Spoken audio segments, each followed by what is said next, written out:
my testimony. And first of all, I want to thank you, the members, and our family, my friends, who have been a blessing through the whole process. Excuse me, it's a little tough because it's a very emotional time for me.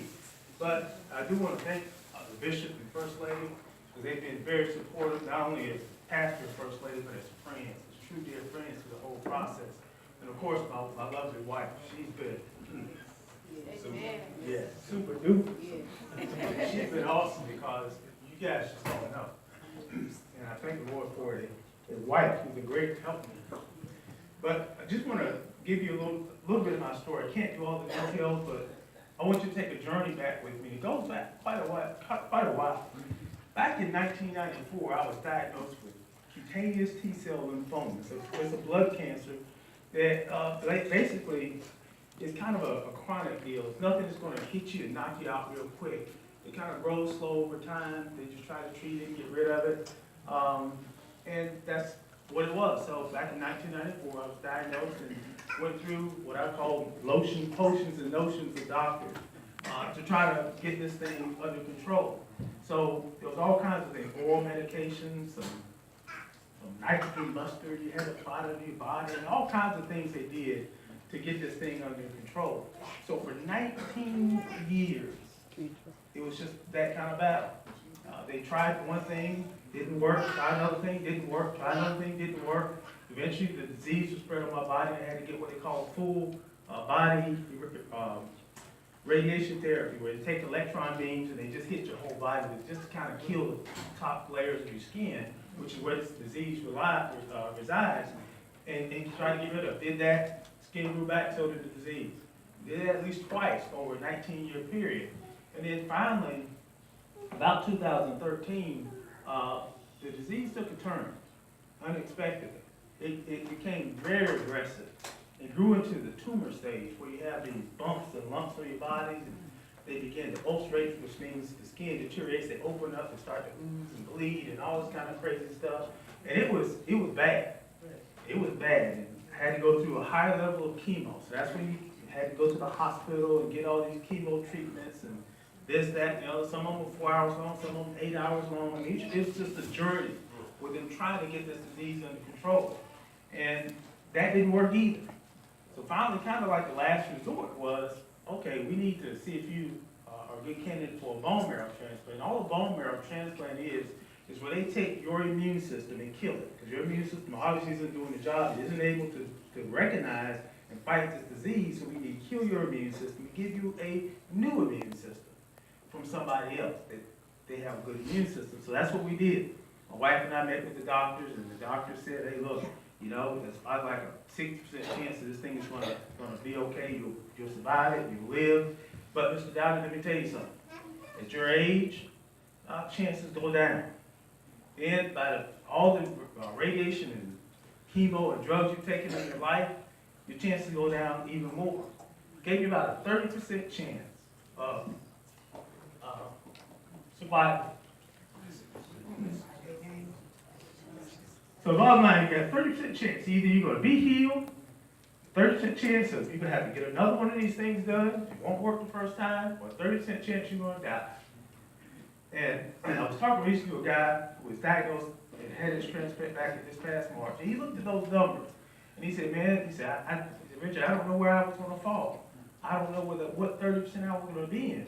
But when my wife and I met with the doctors, you know, the doctor gave all those numbers. I was sitting there listening to him, like, okay. And I'm thinking the whole time, okay, 30% is going to live, I want to be in that number. If I want to choose which 30% to be in, I'll be in that number. So the whole time he was talking, I'm like, okay, the healed people, that's me. I'm in that bunch. No problem. I didn't doubt it at all. My wife, on the other hand, was listening to the numbers thinking, oh, wow, okay, fine. So we go on and they find a donor for me in record time. I thank the Lord for that. 3 months later, had a donor that matched with a perfect 100% match. Almost unheard of. Thank the Lord. So we move on. It's time to go to transplant. But while they had to get me ready for transplant, they had to get rid of this disease to some degree. So that's when they had to really step up the chemo. I mean, they had to knock this thing out so that when they killed my immune system and brought the new one in, my body wasn't going to be in such bad shape that I couldn't take it. So that's what they did. I mean, now this was a rough period. It was one, I'd had plenty of chemo. I'd never been nauseated, never vomited, none of that stuff. None of that stuff had ever really fazed me. It got me down, a little tired sometimes, but none of the rough stuff. This last dose was really, really rough. But it had to be done in order to get me ready for transplant. So about a month or so before transplant, I was in service, and I was sitting on the infamous pew number 2. And I was sitting on the end there, Minister Vanessa was ministering, and she came down after the sermon, did prayer. She was praying for people, normal service. Then she came to me, and the Lord just gave a word, just says, trust God. And she said it several times, trust God. Trust God. And I took that inside. I didn't know what it meant, because there was a couple issues I had going on at the time. Transplant was one of them. But that other issue fell off, so I said, okay, it's got to be transplant. That's what God is saying, trust Him. And also along the same period of time, the Lord really impressed upon my heart that He was going to heal me. I mean, it was amazing. He just gave me confirmation after confirmation. I was confident going into transplant that I was going to be healed. No questions, no doubts. They said it takes about 3 months to transplant, and after that, you kind of progress on and go on about your life. So I'm thinking, that's me. Sure enough, transplant, no problem. All the viruses and diseases and other stuff you could have caught, none of that. I mean, he called me a rock star and everything. Praise the Lord, hallelujah. Even released me early. I mean, that's how good things went through transplant. I mean, it was awesome. So then, that was about August, 2 years ago, in August. And then, September goes by, October rolls around, I developed this little cough. Just started off this little cough. And no problem, because they had taken me off the immunosuppressant drug, so they said that we need to let this new immune system do its job, because they had already proven it could cure the disease. And so October rolls around, and I've got this little cough, and they're doing this little test, checking this, checking that. As October rolls around, the cough kind of gets a little worse, and I start to feel not as great as I was feeling. I feel like, oh, okay, this is, feel a little bad. By the beginning of November, unbeknownst to me and anybody else, this thing called graft versus host disease.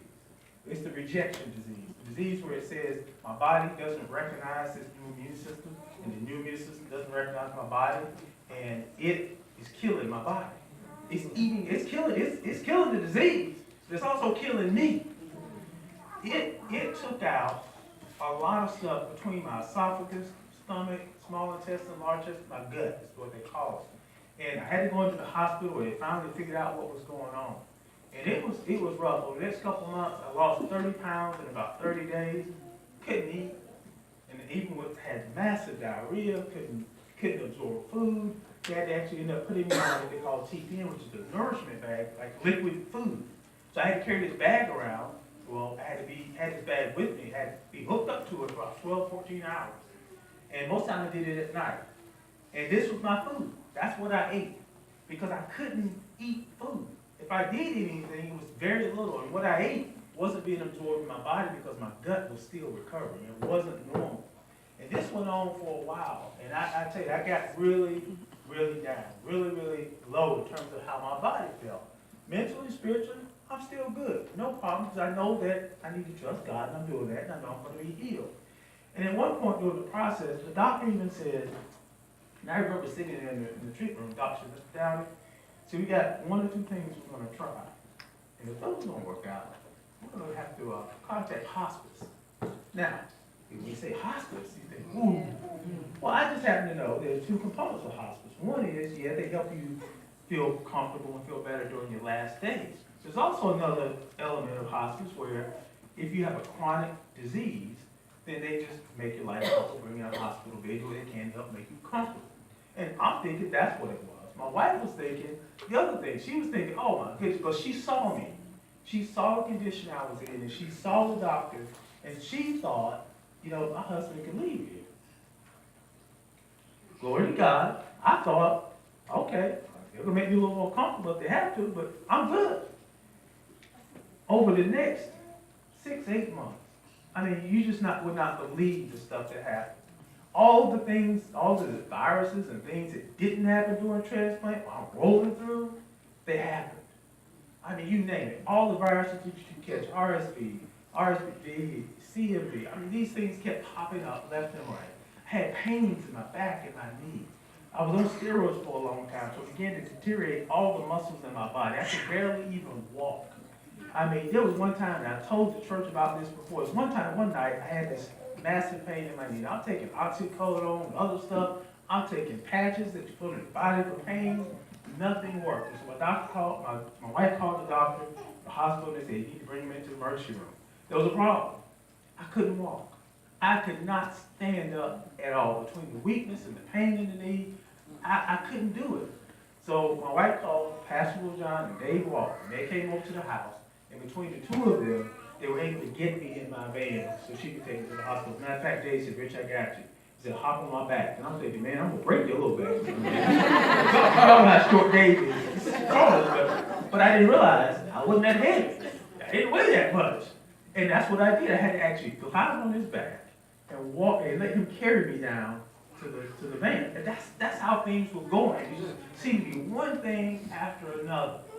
One thing after another. It really didn't faze me much at the time. I mean, it was just high blood pressure. I had developed high blood pressure all of a sudden. Now I got to take high blood pressure medicine. I mean, just thing after thing after thing. This thing called Wolff-Parkinson-White syndrome.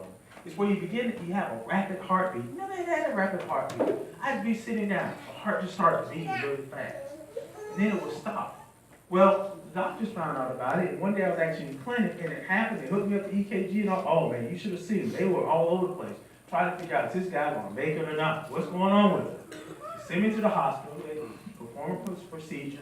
All it is an extra signal that goes from the top of your heart to the bottom of your heart, which leads to that problem. All you got to do is stick it, cut it, and it's gone. It's done.